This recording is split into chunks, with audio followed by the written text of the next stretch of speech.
Students, welcome to Manabadi videos. Andhra Pradesh AP set సంబంధించి ఈసారి పోటీ చాలా ఎక్కువగా ఉంది. మొత్తం అభ్యర్థుల సంఖ్య 3,62,452. దాంట్లో ఇంజనీరింగ్ అప్లై చేసిన వాళ్ళు 2,80,597 మంది. అలాగే అగ్రికల్చర్ సంబంధించి 81,832 మంది. అయితే ఈసారి చాలా పోటీ ఎక్కువగా ఉంది. దీనికి ప్రధాన కారణం ఆంధ్రప్రదేశ్ అండ్ తెలంగాణ విభజన చట్ట ప్రకారం తెలంగాణలో ఉన్న రిజర్వేషన్ 15% తీసేయటమే. సో దీంతో ఆంధ్రప్రదేశ్ ఉన్న స్టూడెంట్స్ చాలామంది కూడా ఏపీలో అప్లై చేయడం జరిగింది. అండ్ మోర్ ఓవర్ ఆంధ్రప్రదేశ్లో ప్రైవేట్ యూనివర్సిటీస్ లైక్ ఎస్ఆర్ఎం కానీ, విట్, ఆ తర్వాత అమృత, ఇవన్నీ కొత్తవి రావటము. సో అవి సంఖ్యలు పెంచుకోవటం, వాళ్ళ సీట్స్ పెంచుకోవటం, దీంతో స్టూడెంట్స్ అందరూ పక్క రాష్ట్రాలకు పోకుండా ఆంధ్రప్రదేశ్లోనే ఉండి అక్కడే చదవాలనే నిర్ణయంతో ఇక్కడ ఈఏపీ సెట్ సంఖ్య పెరగడం జరిగింది. అయితే ఇంతమంది ఈఏపీ సెట్లో ఎగ్జామ్స్ ఎలా కండక్ట్ చేస్తున్నారు, అయితే ఈ ఎగ్జామ్స్ షిఫ్ట్ వారీగా ఏ రోజు మనకు టఫ్గా ఉంటుంది అండ్ ఏ షిఫ్ట్కి మనకు ఈజీగా ఉంటుంది అనేది ప్రీవియస్ అనాలిసిస్ ప్రకారము మీకు చెప్పడం జరుగుతుంది. కాబట్టి ఈ వీడియోని పూర్తిగా చూడడానికి ట్రై చేయండి. ఫస్ట్ టైం వచ్చిన యూజర్స్ ఖచ్చితంగా ఛానల్ సబ్స్క్రైబ్ చేసుకోండి. ఎందుకంటే వన్స్ ఈ ఏపీ సెట్ ఎగ్జామ్ అయిన తర్వాత నెక్స్ట్ డే నుంచి మీకు కౌన్సిలింగ్ గురించి కంప్లీట్గా A to Z గైడెన్స్ ఇవ్వడం జరుగుతుంది.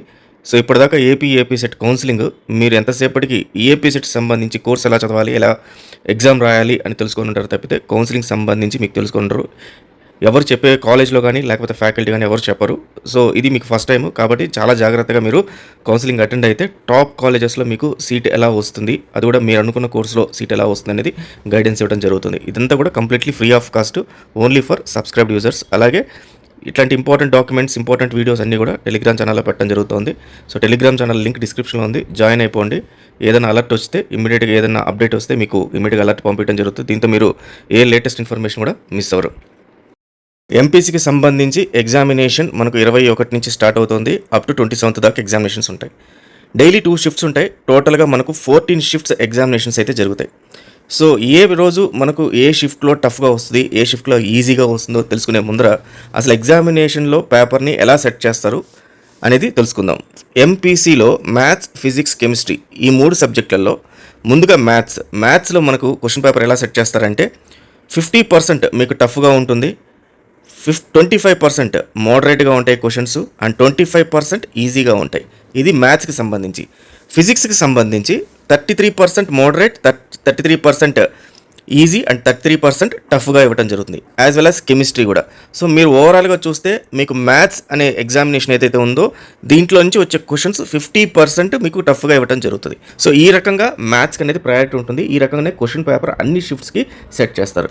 అయితే ఈ క్వశ్చన్ పేపర్స్ అన్నీ కూడా అంటే 14 షిఫ్ట్లు ఇంటూ 160 క్వశ్చన్లు ఏవైతే ఉన్నాయో ఆల్రెడీ రెడీ చేసి మీకు ఒక డేటాబేస్లో పెట్టడం జరుగుతుంది.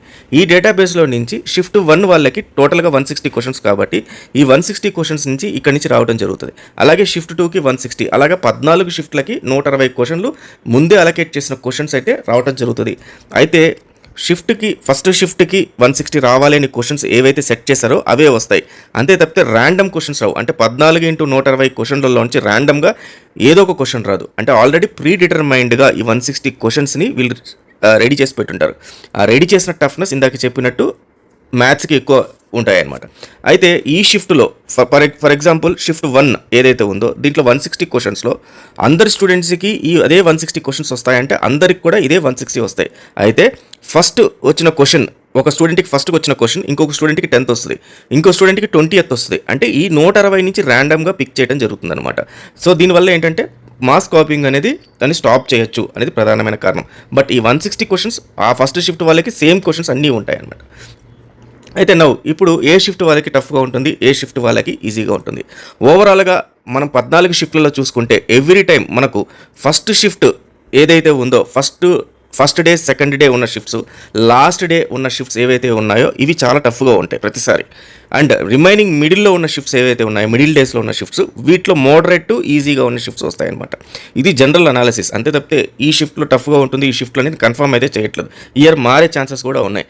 దీనికి చాలా డిఫరెంట్ కారణాలు ఉన్నాయి. ఎందుకు అనేది అది ఫస్ట్ షిఫ్ట్ వాళ్ళకి ఎవరికైతే ఫస్ట్ క్వశ్చన్స్ ఏవైతే ఉంటాయి 160 క్వశ్చన్స్ ముందు ఫస్ట్ షిఫ్ట్ వాళ్ళకి రెడీ చేస్తారు. సో దీని నుంచి మళ్ళీ లాస్ట్ డే వాళ్ళకి రెడీ చేస్తారు, మళ్ళీ సెకండ్ డే వాళ్ళకి రెడీ చేస్తారు. ఈ రకంగా జంబుల్ చేసుకుంటూ చేయటం వల్ల క్వశ్చన్ పైన ఫోకస్డ్గా ఉండటం వల్ల సో ప్రతి ఒక్క క్వశ్చన్ కాన్సన్ట్రేట్గా చేయడం వల్ల ఫస్ట్ షిఫ్ట్ వాళ్ళకి ప్రతిసారి కూడా టఫ్ అనేది అనిపిస్తూనే ఉంటాయి క్వశ్చన్స్.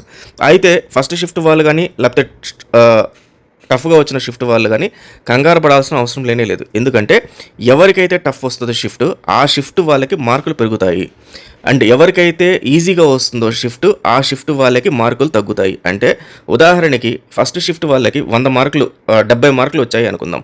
అండ్ ఫిఫ్త్ షిఫ్ట్ వాళ్ళకి 100 మార్కులు వచ్చాయి అనుకుందాం, హయ్యెస్ట్ మార్క్స్ టోటల్గా యావరేజ్ తీస్తే. అయితే ఈ 70 మార్కులు వచ్చిన షిఫ్ట్లో ఉండే స్టూడెంట్కి కనీసం అంటే ఇంకొక 20 మార్కులు పెరుగుతాయి.